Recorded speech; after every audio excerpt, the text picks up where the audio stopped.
bà đôi bịa cha bô tha bà cu prên mình prot tu kê bằng rót còn nơi mà mình prot khnia bong ổn bà bích sầm bắt nâng Mario Alvarez bà cuột khnia bà to tại bànដោយសារតែbàអ្នកទាំងពីរនេះគឺបាទមានបញ្ហាតិចតួចbàមុនប្រកួតមកដល់ដោយសារតែលោកគ្រូbàពេជ្រសុផាន់ក៏ដូចជាbàអ្នករៀបចំកម្មវិធីបាទរបស់bà Kensbergហ្នឹងគាត់មានបញ្ហាបាទដំណោះអន់ចិត្តគ្នាតិចតួចបាទបងប្អូនបាទក្រោយពីមេឃភ្លៀងមេឃតែងតែស្រឡះបាទ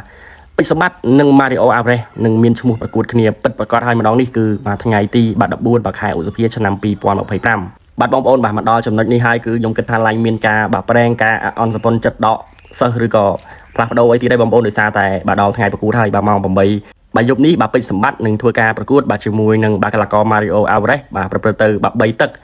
បាទរូបមន្តដំបូងនេះគឺអ្នកទាំងពីរនេះគឺណាត់គ្នាបាទកងតូច5ទឹកបាទតាមការស្នើសុំបាទរបស់ខាងគេគឺខាងអេស្ប៉ាញនោះគឺគ្រូរបស់បាទ Alvarez ក៏ដូចជារូបគេផ្ទាល់បាទចង់បាទប៉ះពេជ្រសម្បត្តិដោយសារតែឮថាពេជ្រសម្បត្តិជាកីឡាករល្អដៃផងដែរបាទនេះសិតតែជាឆន្ទៈរបស់កីឡាករក៏ដូចជារបស់បាទគ្រូបង្វឹករបស់គេក៏ប៉ុន្តែដោយសារតែបាទមានបាទការផ្លាស់ប្ដូរតិចតួចដោយសារតែបាទពេជ្រសម្បត្តិនឹងក្រងបាទចេញទៅដណ្ដើមបាទខ្សែក្រវ៉ាត់ WBC បាទនាចុងខែបាទឧសភានេះផងដែរ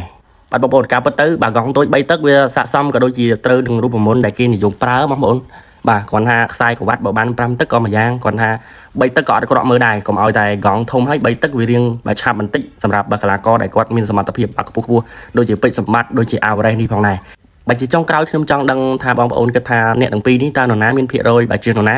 ពេជ្រសម្បត្តិឬក៏ Alvarez បាទកងតូច3ទឹកបាទដើមខ្សែក្រវ៉ាត់នៅកណ្ដាលបាទសម្រាប់ខ្ញុំគិតថាបាទគូនេះហានិភ័យដូចគ្នាបងប្អូន3ទឹកអាចនឹងថាឈរចប់ទឹកតែបើ5ទឹកអាចនឹងមានបាទហានិភ័យម្ខាងតែគូនេះដឹងតែល្អមើលបងប្អូនបាទកុំភ្លេចរងចាំទស្សនាល្ងាចនេះនៅបាទស្ថានីយទូរទស្សន៍បាទ BTV ក៏ដូចជាបាទ page បាទ BTV News ផងដែរ